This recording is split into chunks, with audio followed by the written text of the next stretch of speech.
날씨가 더워도 너무 더운데 교회 오시는 길 굉장히 숨차시고 힘드셨을 텐데 또 이렇게 많이 더운 여름날 이 더위도 막을 수 없는 이 예배의 열정, 그럼에도 불구하고 예배한 우리 모든 성도님들에게 하나님의 큰 은혜와 평강이 또 건강이 함께하기를 주님의 이름으로 축복합니다.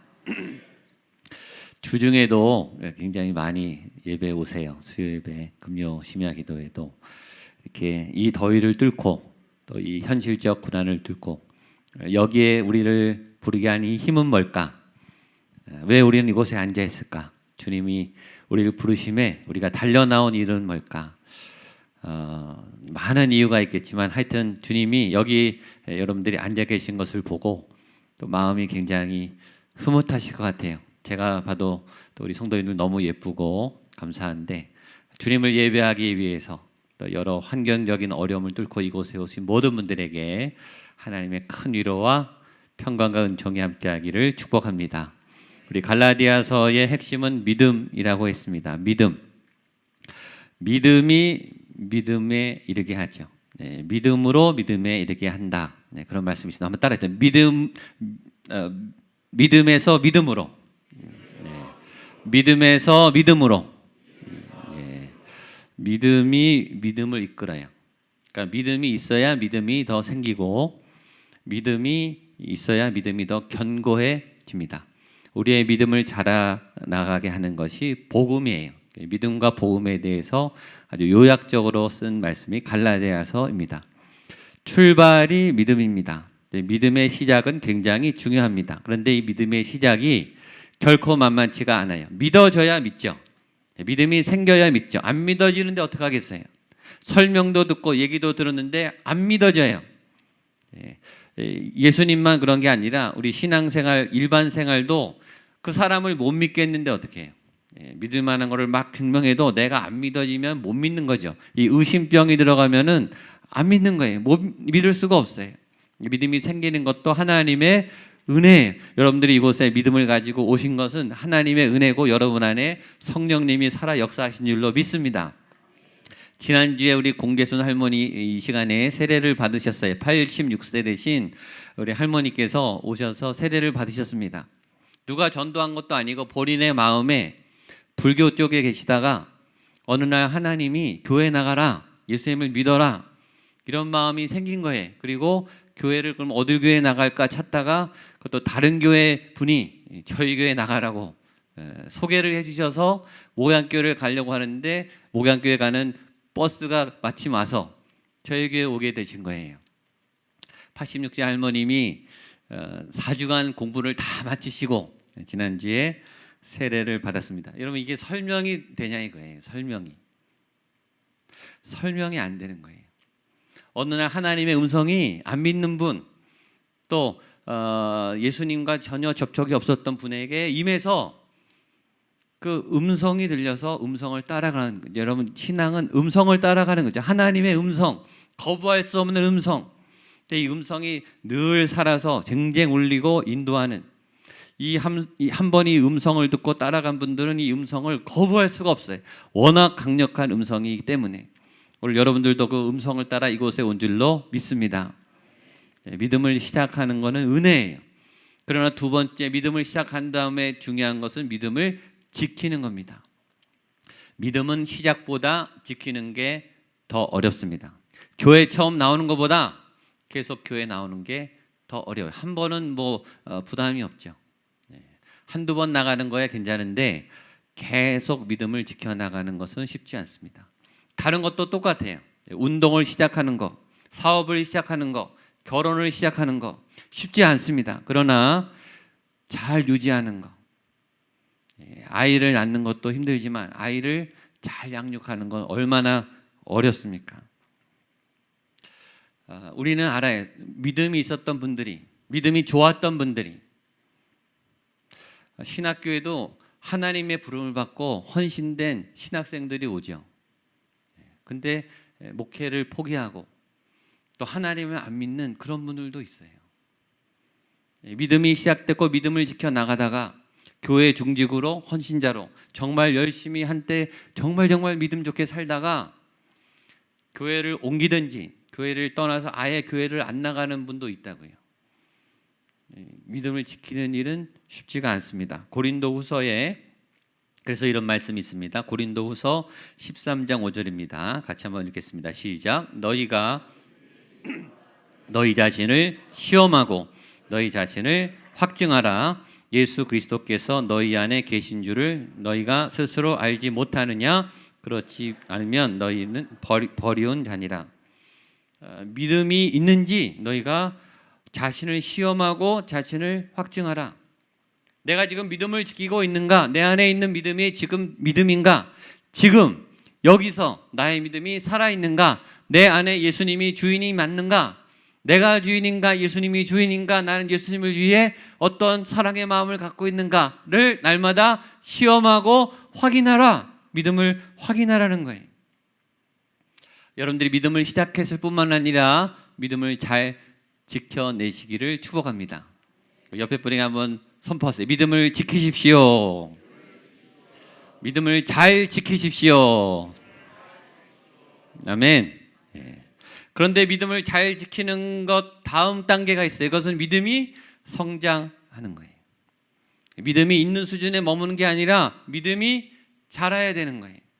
왜냐? 믿음이라고 하는 사건은 생명 사건이기 때문에, 생명이 역사하는 복음의 사건이기 때문에, 복음에는 생명이 있고 예수의 이름에는 생명이 있기 때문에 생명은 멈추지 않는 거예요. 생명은 자꾸 변화하는 거예요. 성장하는 거예요. 성숙하고 움직이는 거예요. 복음에 붙잡힌 사람, 하나님의 음성을 따라가는 사람, 말씀을 듣고 믿음이 있는 사람들의 특징은 믿음이 자란다는 거예요. 믿음이 안 자라는 것은 죽은 믿음이에요. 병든 믿음이에요. 그래서 지난주보다 오늘 나의 믿음이 자라 있어야 돼요. 지난달보다 이번 달에 나의 믿음이 자라 있어야 된다고요. 작년보다 금년의 믿음이 좋으셔야 돼요. 믿음이 건강하게 성장하게 되기를 축복합니다. 교회는 다니는데, 봉사는 하는데 돈을 똑같이 사랑해. 옛날이나 지금이나 돈 좋아하는 거는 변하지 않아요. 자식들에게 꼼짝 못하는 걸 변하지 않아요. 아내에게 잘못하고 남편에게 잘못하고 화를 내고 비인격적으로 나가는 것 하나도 변하지 않아요. 믿음이 있는 게 맞는가? 점검해 봐야 되죠. 믿음은 자라나야 돼요. 주님이 백부장에게 이런 말 했습니다. 내가 이스라엘 중에서도 이만한 믿음, 이렇게 큰 믿음을 본 적이 없다. 또 어떤 분에게 말했어요. 왜 의심하느냐? 믿음이 적은 자요. 예수님이 믿음을 어떤 양적인 어떤 크기로 비유하셨어요. 믿음에는 어떤 크기가 있는 거예요. 작은 믿음이 있고 큰 믿음이 있는 거예요. 큰 믿음 그러면 좀 우리 부담이 돼요. 큰 믿음 이 2단이 있기 때문에. 하여튼 좋은 거는 2단이 다 갖다 써요. 원래 큰 믿음은 좋은 거예요. 여러분의 믿음이 커지게 되기를 축복합니다. 신천지, 새하늘과 새 땅 너무 좋은 이름이에요. 구원파, 구원 너무 좋은 이름인데 너무 중요하고 좋은데 자꾸 2단이 변질시킵니다. 믿음을 자라게 하는 일은 쉽지 않아요. 관계를 유지하는 일, 건강을 더 건강하게 지키는 일은 땀이 필요해요. 노력이 필요하듯이 믿음을 성장하는데 저절로 되지 않아요. 믿음에는 굉장한 노력이 필요합니다. 여러분들 믿음이 건강하게 성장하게 되기를 바랍니다. 그것의 핵심이 복음인 거예요. 우리의 믿음이 복음 안에 있을 때, 말씀이라고 하는 예수라고 하는 이 복음 안에 담겨 있을 때 이 믿음이 건강하게 자라는 거예요. 그것이 오늘 사도 바울이 갈라디아 성도들을 향해 말씀하는 핵심이에요. 믿음으로 시작했으면 믿음을 지키고 믿음으로 끝까지 가야 된다. 믿음으로 성장해야 된다. 왜 믿음으로 시작했는데 중간에 바뀌었느냐? 왜 믿음을 버렸느냐? 왜 중간에 변질됐느냐? 갈라디아 사람들이여 안타깝다. 이렇게 얘기하는 거예요. 갈라디아 교회 안에 복음이 들어가서 교회가 생겼고 교회 부흥이 있었고 많은 교회들이 생겨났습니다. 그런데 그 교회 안에 할례당이 들어가고 이단이 들어갔어요. 그랬더니 갈라디아 교회가 흔들렸어요. 여러분, 내가 믿음이 얼만큼 되는가? 내 믿음이 얼마나 큰가? 내 믿음이 얼마나 견고한가? 그걸 어떻게 아냐면 고난이 올 때 알아요. 시험이 올 때 안다고요. 그래서 시험이 중요하죠. 왜 시험을 봐요? 내 수준, 내 성적, 내 공부가 어느 정도 되는가 테스트 해봐야 되죠. 교수님 앞에서 시험을 봐야 돼요. 전문가 앞에서 테스트를 해야 내 실력이 그대로 나와요. 내 현주소가 나온다고요. 고난은 테스트와 같아요. 갈라디아 교회가 생기고 교회가 시작되고 성도들이 모이고 믿음이 자라고 있었어요. 그런데 이단이 들어오고 시험이 들어오고 할례당이 들어오면서 교회가 흔들렸어요. 여러분, 평소에는 평안할 때는 내 믿음이 얼마나 자랐는지 모릅니다. 저와 여러분의 믿음을 테스트하는 잣대는 고난이에요. 믿음이 견고한 분은 큰 시련에 흔들리지 않아요. 믿음이 작은 분들은 작은 시험에도 크게 흔들려요. 요동하는 거죠. 근데 갈라디아 교인들이 그 시험에 넘어진 거예요. 믿음의 뿌리가 아직 깊지 않은데 이단과 할례당들이 들어와서 이상한 교리를 얘기하니까 혹해서 막 달려가는 거예요. 교회가 흔들렸어요. 믿음이 흔들렸어요. 오늘 이곳에도 믿음이 흔들려서 교회를 혹시 떠나셨던 분들, 믿음을 잃어버리셨던 분들, 다시 믿음을 회복하고 또 믿음에 대한 정확한 나의 수준을 알고 믿음의 뿌리를 견고히 내릴 수 있게 되기를 축복합니다. 자, 바울의 고백이 시작합니다. 1절 말씀 읽겠습니다. 시작. 어리석도다 갈라디아 사람들아, 예수 그리스도께서 못 박히신 것이 너희 눈앞에 밝히 보이거늘 누가 너희를 꾀더냐. 3장은 탄식으로 시작합니다. 어리석도다 갈라디아 사람들이요. 감탄사, 탄식이에요. 안타깝다. 안 되는데, 큰일 났네. 어쩌지? 사고가 나버렸네. 나면 안 되는데, 저렇게 되면 안 되는데, 빠져들면 안 되는데, 넘어가면 안 되는데, 사건이 터졌어요. 비명을 막 지르는 거예요. 이 비명은 안타까운 비명이죠. 사랑의 마음이 담긴 비명이에요. 우리가 웬만할 때는 비명이 안 나와요. 언제 비명이 나오냐? 얌전한 분들도 이 사랑하는 분들의 위기가 오면 비명이 나와요. 나도 모르는 내 안에 이 절규가 터져 나와요. 이것은 사랑의 탄성이죠. 그렇게 되면 안 되는데, 이런 참극과 비참한 일이 절대 일어나면 안 되는데 일어나 버린 거예요. 마음을 어쩌할 줄을 몰라요. 너무너무 안타깝고 마음이 막 무너져요. 어리석도다 갈라디아 사람들아, 너무너무 안타깝다. 그 믿음이 흔들린 그 사건이, 율법으로 복음이 흔들리는 이 사건이 바울에게는 너무나 안타까웠어요. 이스라엘에게는 율법이 굉장히 중요합니다. 십계명을 주시고 또 많은 율법을 주신 이유는 하나님을 잘 믿기 위함이에요. 근데 그 율법의, 구약의 그 수많은 율법의 방향이 다 예수님을 향해 가고 있어요. 그래서 구약의 믿음을 지탱해 온 것이 율법이에요. 이스라엘에게 하나님을 계속 따르게 했던 그 기준과 틀이 율법이에요. 그러나 그 율법의 방향은 정확하게 예수 그리스도 메시아를 향하고 있어요. 그런데 정작 메시아가 왔을 때, 구원과 믿음의 핵심 클라이막스가 왔을 때 사람들은 그 예수님을 거부하고 옛날 믿음 율법을 고수한 거예요. 그러니까 옛 믿음이 새로운 복음의 기회를 잃어버리게 한 거예요. 그래서 예수님을 믿었다가 다시 율법을 되찾는 그런 어리석은 일을 범하게 된 거죠. 옛 사고가, 옛 신앙의 틀이, 또 기존에 좋았던 방법들이 새로운 아이디어와 생각들을 막죠. 좋은 기회 가운데 안주하고 있는 우리의 안일한 믿음이 새로운 믿음의 방향을 막아요. 사람도 마찬가지예요. 전에 친했던 사람들 때문에 내가 믿음 생활을 좀 새롭게 하고, 내가 새로운 사역을 하고, 내가 새로운 하나님의 도전을 하고 할 때 제일 힘들게 하는 사람들이 같이 일하는 동역자들이에요. 가족들이에요. 특별히 믿음의 가족들이 새로운 도전을 할 때 굉장히 마음이 쓰여요. 저 사람들을 버려야 될 것 같고 배신해야 될 것 같은 그런 죄책감과 의리, 이런 게 우리를 멈칫하게 하죠.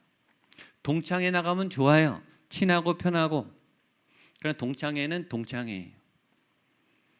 과거를 추억하고 편하게 얘기하고 위로받고 행복한 시간을 보내고 끝이죠.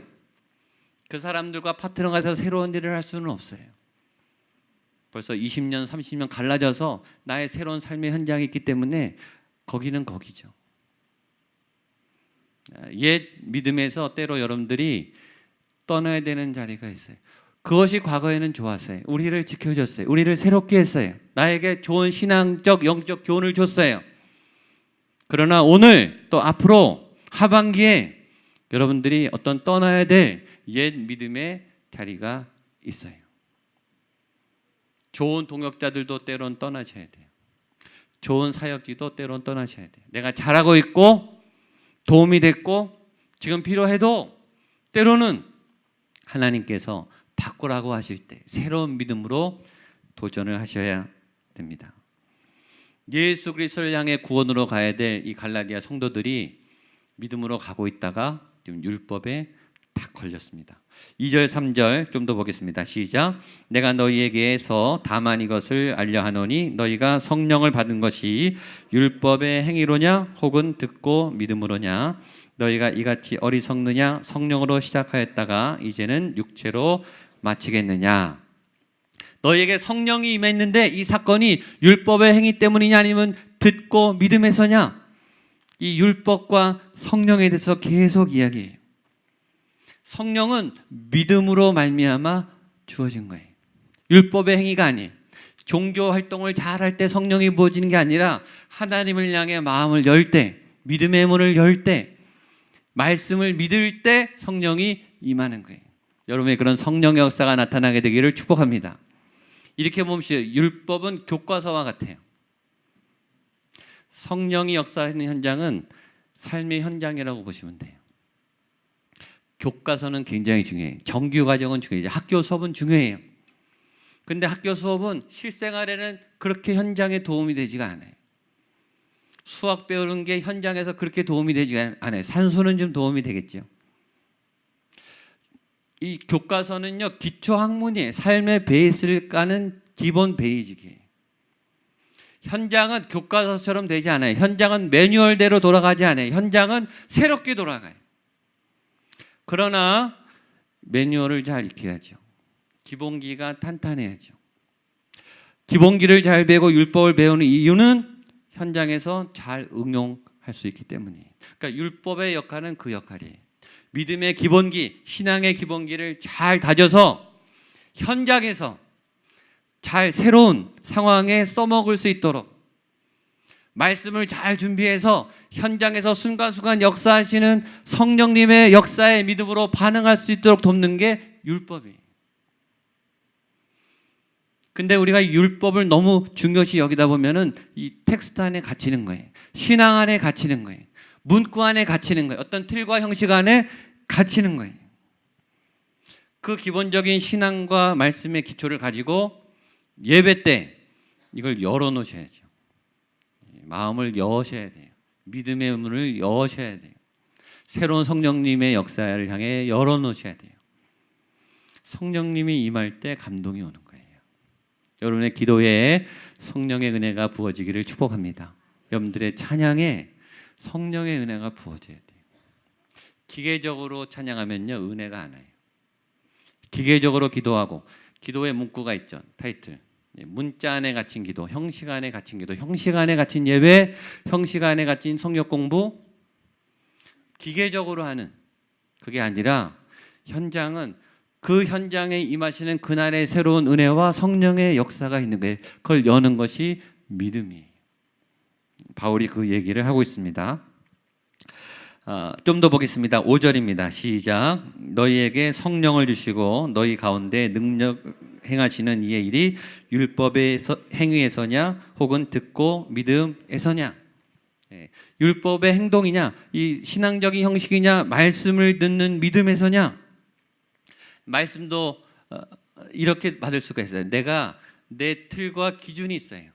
그래서 말씀이 어떤 말씀은 내가 지금 잘하고 있구나. 내가 맞게 가고 있구나. 말씀이 우리의 신앙을 확인해 줘요. 내가 알던 말씀이 확인돼요. 그래서 이렇게 살아야지. 근데 말씀이 그 역할만 하는 게 아니에요.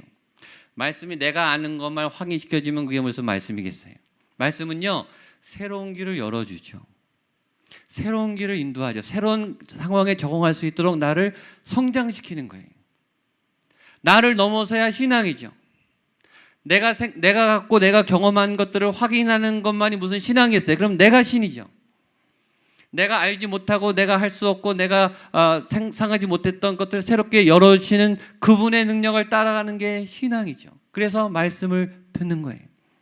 그래서 말씀을 들을 때 여러분이 알았던 것을 확인할 뿐만 아니라 전혀 새로운 것을 깨달으셔야 되고 그 문으로 가셔야 돼요. 그게 믿음과 성령님의 역사, 이거는 이 현장에서 지금 역사하시는 성령의 은혜예요. 근데 갈라디아 사람들이 그런 믿음을 체험했어요. 복음을 듣고 믿고 성령이 임했고 거기에 놀라운 성령의 역사가 나타났고 기적이 나타났고 은사가 나타났고 부흥이 막 일어나서 삶이 역동적으로 변했어요. 근데 그 사람들에게 다시 율법이 중요하다, 할례가 중요하다, 그렇게 돌아가는 것은 어리석다. 마치 샤워를 다 했는데 그러면 새 속옷을 입어야 되는데 그 땀에 젖은 그 옷을 또 입는 거랑 똑같은 거예요. 또 샤워해야 되잖아요. 인테리어를 해서 다 새롭게 해놓고 옛날 도배지를 거기 붙이는 거랑 똑같은 거예요. 대학을 다 졸업하고 다시 초등학교 입학하는 거랑 똑같아요. 그럴 필요가 없는 거죠. 불필요한 일이에요. 이미 다 지나가서 안 해도 될 거를 또 한다는 거예요. 물론 율법도 중요한 기능이 있습니다. 우리가 오늘 읽지 않았지만 21절, 22절 말씀 같이 한번 보겠습니다. 시작. 그러면 율법이 하나님의 약속들과 반대되는 것이냐? 결코 그럴 수 없느니라. 만일 능히 살게 하는 율법을 주셨더라면 율법으로 말미암았으리라. 그러나 성경이 모든 것을 죄 아래 이는 예수 그리스도를 믿음으로 말미암는 약속을 믿는 자들에게 주려 함이라. 그럼 율법은 옛날 거에서 다 버려야 되냐? 그렇지 않다는 거예요. 지난주 말씀드렸지만 율법도 중요해요. 근데 율법의 기능은 크게 세 가지예요. 첫 번째는 율법은 하나님의 기준을 명시한 거예요. 하늘의 윤리, 하늘의 가치, 이 땅의 도덕이 아닌 하늘의 기준과 가치. 마태복음 5장, 6장, 7장에 있는 산상수훈, 지극히 높고 최고의 덕과 선을 갖고 있는 하나님의 기준, 이렇게 깨끗하게 살아야, 이렇게 바르게 살아야, 이렇게 헌신적으로 사랑해야 하늘나라에 들어갈 수 있는 기준, 우리는 못하죠. 하나님은 이 기준을 절대 안 내려요. 다른 종교에서 말하는 그렇게 덕을 쌓고 참선을 쌓고 고행을 하고 선행을 해야 올라가는 굉장히 높은 기준, 하나님의 도덕적 윤리와 기준을 제시하는 게 율법이에요. 이게 첫 번째 기능입니다. 두 번째, 그래서 그 율법을 보는 순간 우리는 절망하는 거예요. 아, 나의 노력으로는, 나의 선행, 나 같은 수준으로는 절대 거기에 못 올라가겠구나. 너무 높아서 절망을 하게 만드는 거예요. 내 안의 죄로는 절대 천국에 들어갈 수 없겠구나. 네, 우리를 좌절하게 만드는 율법이. 세 번째, 그래서 그 율법이 그러면 어떻게 천국에 가는가? 우리의 노력으로는 안 되니까 예수의 이름을 빌려야 되겠구나. 그래서 율법이 우리를 예수 그리스도께 인도하는 거예요. 그래서 구약의 많은 율법이 다 예수님을 향해 돼 있는 거예요. 결국 율법을 잘 공부하면 메시아에게 결론이 이르게 되는 거예요. 여러분들이 그 메시아를 꼭 만나게 되기를 축복합니다. 그래서 율법은 아까 말했지만 교과서와 같고 선생님과 같아요. 선생님,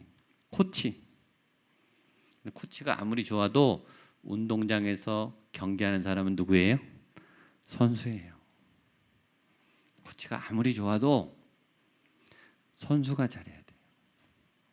여러분 옆에 주변 사람들이 아무리 좋아도 여러분이 잘해야지.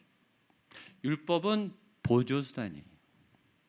결국 여러분이 예수님을 만나고 예수님의 능력을 힘입어서 이 세상에서 승리하시고 천국에 여러분이 들어가셔야 돼요. 그것이 복음과 성령의 은혜라고 하는 거예요. 율법은 중요해요. 그러나 여러분 안에 믿음이, 성령님이 함께하게 되기를 축복합니다. 마지막 그 예를 아브라함을 예로 들었습니다. 6절 7절입니다. 시작. 아브라함이 하나님을 믿음에 그것을 그에게 의로 정하셨다 함과 같으니라. 그런즉 믿음으로 말미암은 자들은 아브라함의 자손인 줄 알지어다. 네, 아브라함이 하나님을 믿었다. 한번 따라하시죠. 아브라함이 하나님을 믿음에, 아브라함이 하나님을 믿음에, 네, 내가 하나님을 믿음에, 네, 내가 예수님을 믿음에, 아멘. 예수님 믿으면 의로워진다, 구원을 얻는다. 이 명제. 왜 아브라함인가? 아브라함은 모세보다 앞에 사람이죠. 율법 이전의 사람이에요. 율법이 없을 때 이미 율법을 지켜서 의로운 게 아니라 하나님을 믿어서 의로워졌다. 그게 창세기 15장에 나와요. 할례는 언제 나오냐? 창세기 17장에 나와요. 그러니까 아브라함은 율법보다도 앞서고 할례 받은 사람보다도 앞선 사람이에요. 그러니까 할례도 없고 율법도 있지 않을 때도 이미 믿음으로 의로워진 사람이 아브라함이니까 우리도 똑같이 아브라함의 자손이니까 우리도 믿음으로 의로워진다. 예수를 믿으면 구원받는다. 이것이 복음의 핵심이에요. 다 아시는 거죠. 한 번 더 따라하세요. 예수 믿으면 구원받습니다. 예수 믿으면 영생을 얻습니다. 예수 믿으면 천국 갑니다. 아멘. 아멘. 다 믿으세요. 너무 쉬워요. 여러분, 기독교는요 정말 쉬워요. 마음에 믿고 입으로 시인하면 끝나요. 그런데 기독교는 왜 이렇게 쉬울까? 여러분, 쉽다고 우습게 보면 안 되는 거예요. 기독교가 왜 쉬운가? 구원이 왜 쉬운가 하면 구원이 쉬워서가 아니에요. 죄가 쉬워서가 아니에요. 예수님이 강하시기 때문에 쉬운 거예요. 여러분, 강하면 쉬워져요. 약하면 어려워요. 여기 큰 대못이 있는데요. 이걸 여기 박으려면요, 망치로는요 몇십 번을 쳐야지 내려가요. 근데 큰 기계로 압력을 가하면 한 번에 박히죠. 힘이 없으면 어려워요. 근데 힘이 세면요 쉬워요. 서울에서 부산까지 걸어가면 어려워요. 몇십일 걸립니다. 뭐 몸 바닥나죠. 힘들고 어려워요. KTX 타고 가면 2시간 반이면 가요. 강하면 쉬워요. 그렇죠? 다리 저는 분들이 계단은 어려워요. 근데 건강한 분들은요 계단 3-4개는 쉬워요. 구원이 왜 쉬운가? 구원이 쉬워서가 아니에요, 여러분. 예수님이 강하시기 때문이에요. 근데 많은 분들이 구원이 쉽다고 신앙을 우습게 얘기해요. 죄를 우습게 얘기해요. 그래서 예수님을 놔요. 그리고 죄를 져요. 그 순간 여러분들은 힘들어지는 거예요. 여러분이 죄와 싸우는 거는 여러분이 힘들어요. 약하니까. 그래서 우리가 예수님 뒤에 딱 붙어 있어야 되는 거예요. 힘센 분 따라가면 쉬운 거예요. 이게 복음의 비밀이에요. 기독교의 구원은 너무너무 쉬워요. 그 이유는 구원이 쉬워서가 아니고 예수님이 강하시기 때문이에요. 얼만큼 강한가? 죽음도 이기시는 분이에요. 죽음도 그분을 못 이겨요. 죄와 사망과 질병과 고통도 어떤 원수도 그분을 이길 수 없어요. 그래서 그분의 이름을 대면 다 나가는 거예요. 다 이기는 거예요. 그러니까 예수의 이름을 무조건 붙잡으셔야 돼요. 여러분 이름을 내시면 큰일 나요. 저요 약합니다. 박살나요. 그러니까 자꾸 힘든 거예요, 여러분. 내가 하려고 하니까. 예수님의 이름 뒤에 서세요. 그것이 예수 구원의 비밀입니다. 쉽다고 쉽게 생각하시면 안 돼요. 여러분이 쉬운 게 아니에요. 예수님이 쉽게 해놓으신 것을 얻어먹는 거예요. 그리고 예수님을 믿으면 아브라함처럼 복을 받습니다. 여러분들이 복의 사람이 되시기를 축복합니다. 어떻게? 예수님을 믿음으로, 오직 믿음으로 이 놀라운 비밀을 또 경험하고 누리게 되기를 바랍니다. 기도하겠습니다. 하나님 아버지, 복음의 놀라운 비밀, 예수 그리스도의 강력한 이름의 권세와 능력이 우리의 삶 안에 나타나게 하여 주시옵소서. 나의 힘이 아닌, 나의 경험과 지식이 아닌 예수의 능력과 힘으로 내가 그 이름을 의지하여 달려나가 이 땅의 복의 자녀로 살아가는 놀라운 하늘의 권세를 얻게 하여 주시옵소서. 예수님의 이름으로 기도하옵나이다.